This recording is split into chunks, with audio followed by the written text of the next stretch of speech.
ชื่อเด็กหญิงชุติภานิรัตน์เรื่องกิจหนูจะมาอ่านหนังสือหนูจะมาเล่านิทานให้ฟังนะคะเรื่องอะไรเหรอคะ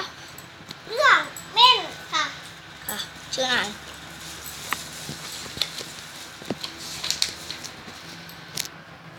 หมาจิ้งจอกตัวหนึ่งมีมันไม่ไหวจะมานอนที่ก้อนหินตัวใหญ่กว่านี้กับเห็ดและโลไฟติดค่ะและคนหนึ่งวัวเดินไปที่ริมน้ำสดชื่นที่และมันติดขามันจะออกไม่ได้และมันบอกว่าทำไมมันแข็งขนาดนี้ฉันออกไม่ได้แล้วนะ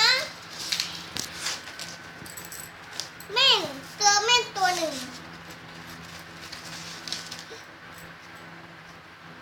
เม่นก็เอาหลังพิงและมันต้องตะโกนนิทานเรื่องสอนให้รู้ว่า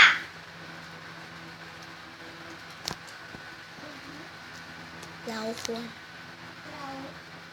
อย่าเอาประโยชน์ให้ใส่คนอื่นค่ะ